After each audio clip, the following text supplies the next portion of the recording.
Hello అందరికీ నమస్తే అండి. ఇవాళ శనివారం నైట్ డిన్నర్ గురించి ఇంకా అందరం దాదాపు శనివారాలు ఉంటారు కదా, మనతో పాటు పిల్లలు కూడా ఇంకా టిఫిన్ అని చెప్తారు కదా. ఇవాళ మా ఇంట్లో కూడా అంతేనండి శనివారం. ఇది ఆటా విత్ మల్టీగ్రెయిన్ గోధుమ పిండి అండి. ఎప్పుడు నేను ఇలాగే వాడుతుంటాను, మల్టీగ్రెయిన్దే వాడతాను మంచిదని. అంటే గ్లూటెన్ ఉండి కొంతమందికి గోధుమ పిండి పడదు కదా, నాకు కూడా ఆ ప్రాబ్లం ఉంది, అందుకని నేను ఇదే వాడతాను. ఇవాళ చపాతీ చేస్తున్నాను. ఇది ఎట్లా ముందైతే పిండి కలుపుతున్నాను. కొంచెం సాల్ట్ వేసుకోండి, నేను అసలు మామూలుగా అయితే వేయను, ఇప్పుడు కొంచెం వేసాను.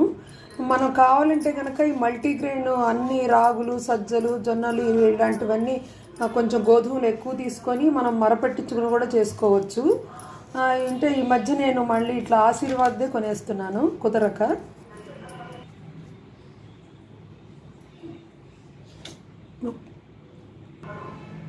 ఇది గోరువెచ్చని నీళ్ళతో కలిపితే కనుక చపాతీలు బాగా సాఫ్ట్గా వస్తాయి.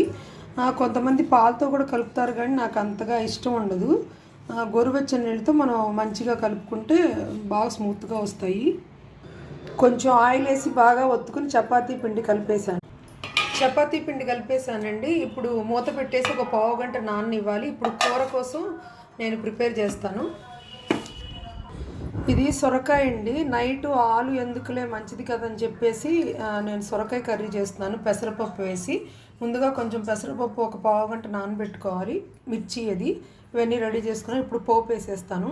ఇటుగా కుక్కర్లో తిరగమాత వేస్తున్నానండి, మంచిగా ఉడికిపోతుంది సొరకాయ. అసలు ఈ మధ్య సొరకాయలు సరిగ్గా ఎంతసేపు విడిగా వండుతుంటే ఉడకట్లేదు.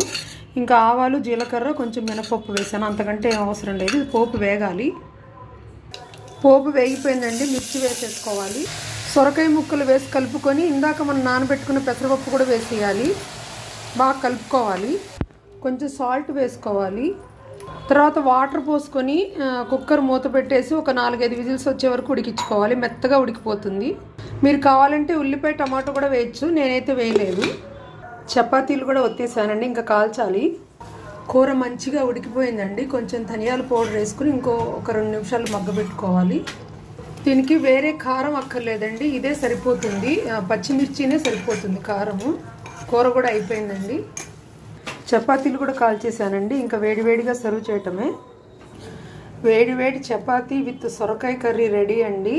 ఇది పిల్లలకి ఒక 2 చపాతీ పెట్టి మనం పెరుగన్నం పెట్టామంటే వాళ్ళకి చక్కగా మంచిగా కడుపుకు బాగుంటుంది. ఇంతేనండి వాళ్ళ నైట్ డిన్నర్. థ్యాంక్ యూ అండి.